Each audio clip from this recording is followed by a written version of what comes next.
Le déroulement. La partie interrogation écrite se déroule généralement dans une salle ou dans un local. C'est une banque de 200 questions, réparties sur 20 fiches. L'inspecteur va vous demander de tirer au sort une fiche parmi les 20. Vous disposez de 6 minutes maximum pour répondre aux 10 questions posées. La fiche est individuelle, mais elle peut être organisée collectivement selon le matériel. La notation.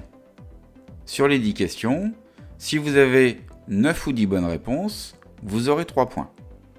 7 à 8 bonnes réponses, vous aurez 2 points. 6 bonnes réponses, vous aurez 1 point. 5 bonnes réponses, 0 point. Et moins de 5 bonnes réponses, ça sera la note éliminatoire. Fiche écrite numéro 5.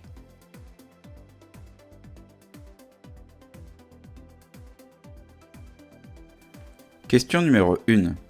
Une plaque orange, sans aucune inscription, placée à l'arrière d'un camion, signifie qu'il s'agit d'un transport de matière dangereuse circulant à vide. Vrai ou faux ?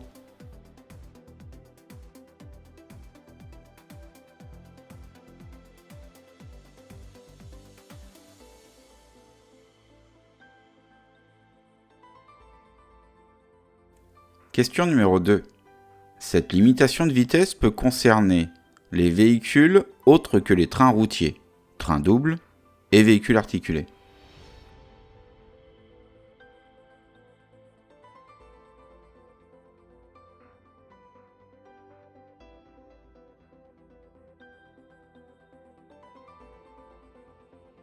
Question numéro 3.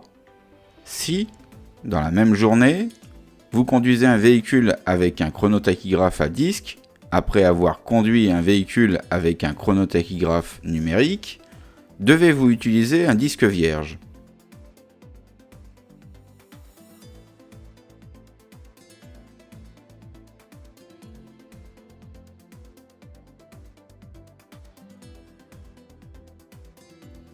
Question numéro 4. Le châssis d'un véhicule lourd est principalement constitué de longerons et de...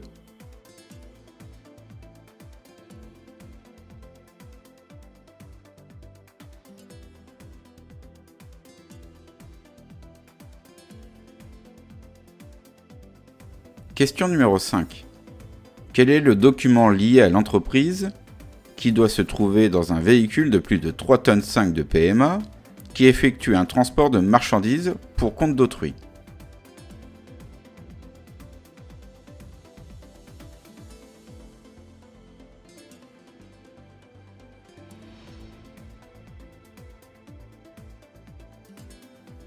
Question numéro 6. Quelle est la charge utile d'un véhicule dont le PTAC est de 19 tonnes et le poids à vide de 7 tonnes?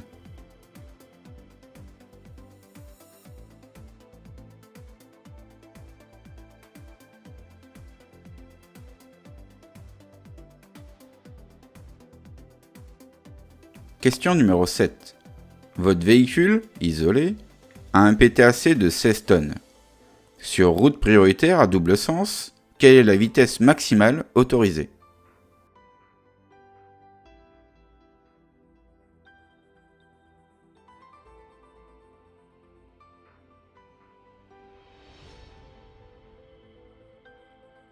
Question numéro 8.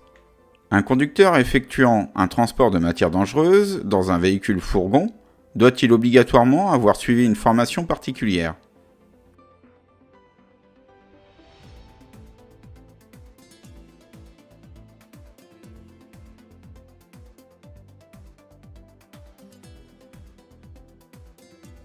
Question numéro 9. Vous avez interrompu votre conduite pendant 1 heure et 15 minutes.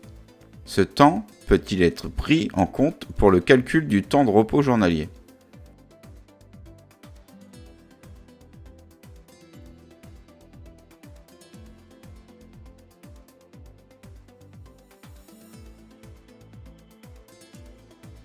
Question numéro 10. Dans un camion neuf, le conducteur doit-il obligatoirement attacher sa ceinture de sécurité?